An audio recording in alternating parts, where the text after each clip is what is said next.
Dr. Fort also received a Faculty of Distinction Award from the Kansas Independent College Association in October 2016.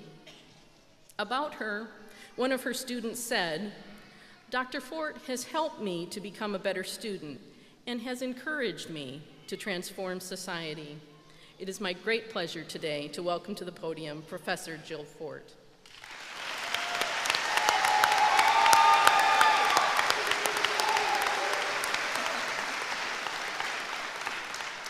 Wow, you made it. I see you. Thank you, Dr. Long, for that lovely introduction. As Dr. Long stated, I'm a criminologist, so the speech may not exactly be what you expect. In the infamous words of Ted Bundy, I know, when you work hard to do something right, you don't want to forget it. Bundy may not have been referring to graduation, but I think it works here, hence why Newman University has planned this amazing ceremony in honor of your achievements. All of your family, friends, relatives, and faculty, way to go guys, are here to celebrate your accomplishments. Be prepared for the onslaught of questions about what you will be doing with the rest of your life. Apparently, you are officially a grown-up, so what now? Actually, you've probably been asked this question a number of times before today, but be prepared to answer that question a number of times today and long after you walk across this stage. Some of you may already have a plan. You've picked your path. You've carefully selected your future graduate school, medical school, law school, or if you decided to get another bachelor's degree because you just figured this whole school thing out.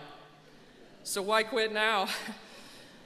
Others have picked a path in the career world. You're ready to begin what you hope is the job of your dreams. The last group, well, you got this far. Isn't that good enough? You picked a major, you did your time, and you'll figure something out along the way. Everyone has a path. Yours may just come to fruition a little bit later.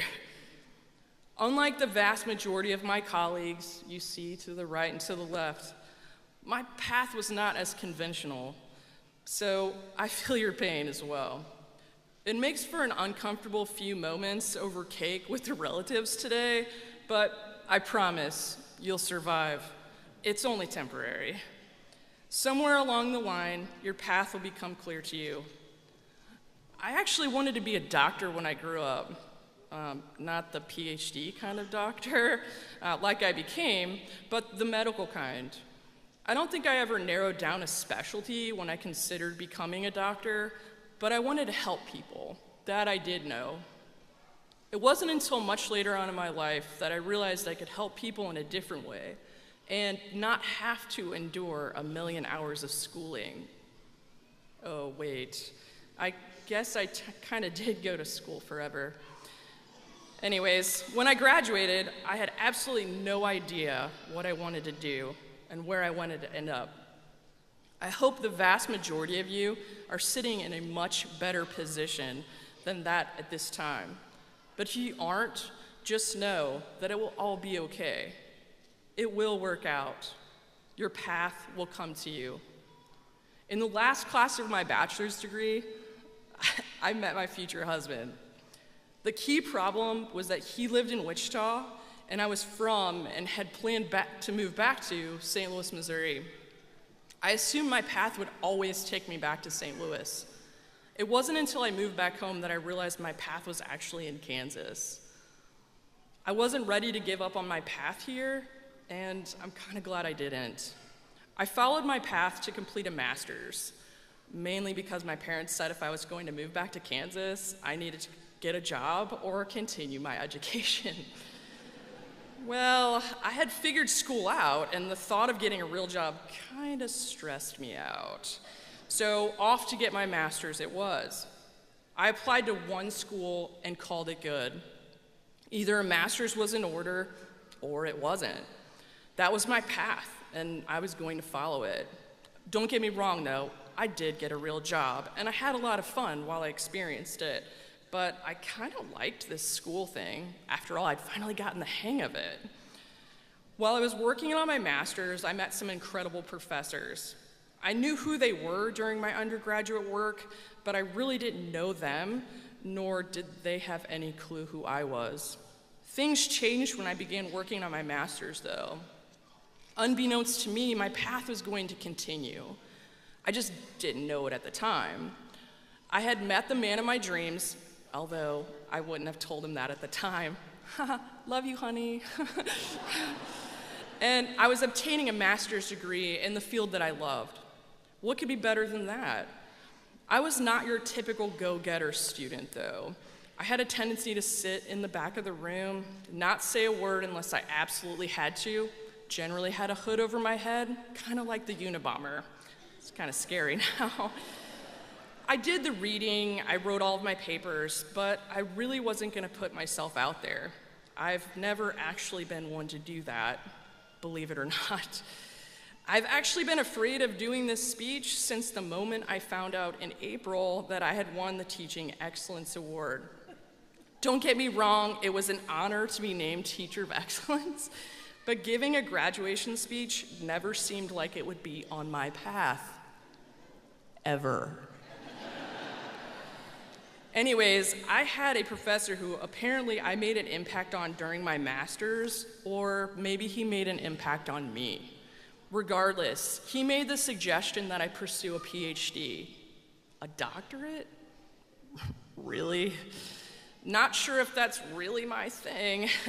What could I do with a doctorate? Or better yet, once I graduated, how would I be able to answer that overwhelming question of, what now? He helped me answer that question. He essentially presented me with two choices, teaching or research. Given my not so outgoing, Unabomber-ish type personality, research it is. That was my path.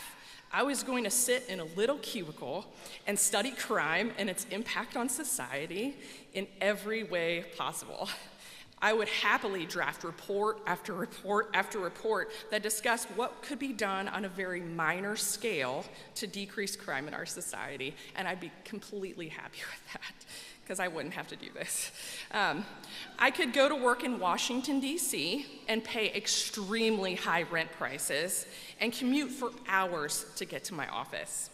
A doctorate, yes, that is my path. Specifically, obtaining a doctorate in criminology and focusing on research. Got this, okay. I waited a while before I contacted and broke the news to my family that I was crazy enough to continue on with my education and pursue my PhD. Many of them were shocked that I was actually going to graduate with a master's, since I was the first in my family, but I think I really blew their minds when I mentioned getting a doctorate. Despite their shocked faces, I received their blessing and off I went. I again only applied to one school. It had a great reputation, and if I didn't get in, then I guess I would just have to follow a different path. My mom cheered me on and cried with me in the kitchen of my childhood home when I found out I was accepted. Happy Mother's Day, Mom. I love you. She's up there. The man of my dreams, yeah, he was still in the picture.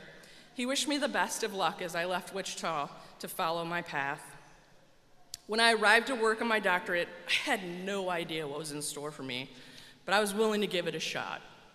As I'm sure you can tell by now, I'm not one to back away from a challenge. Well, for those of you that have not worked and or received a PhD, they attempt to challenge you in every way possible. They are true dream crushers. Many of you may think that we attempted to torture you in a variety of ways while you were busy writing your paper at the last minute or pulling that all-nighter in an attempt to get the passing grade on the final. I promise you, we took it easy on you. I must admit there were tears. Lots and lots of tears were shed, specifically when my computer wouldn't work. "Thanks, honey." He would talk me down off the ledge, so that was very much appreciated. But every time I had a mental meltdown, I would realize that in the end, this is just one more hurdle I had to cross to follow my path. I never questioned it. It was my path, so I just did it. When you first arrive to work on your PhD, you get to do either research or teach. Luckily, I drew that research card. Yes. I was so incredibly thankful and look forward to this groundbreaking research I would conduct in my spare time.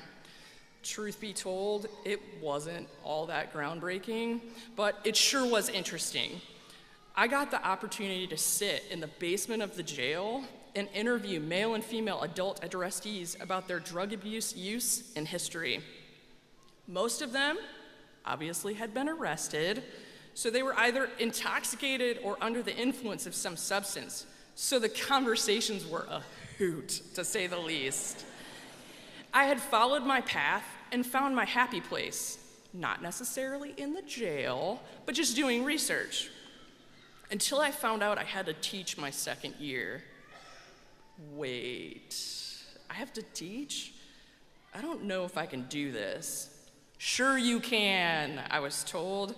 I was lucky in that I was only gonna get to teach one class assigned to me, whereas all of the other teaching assistants had 2 classes. Oh, okay, I can do this.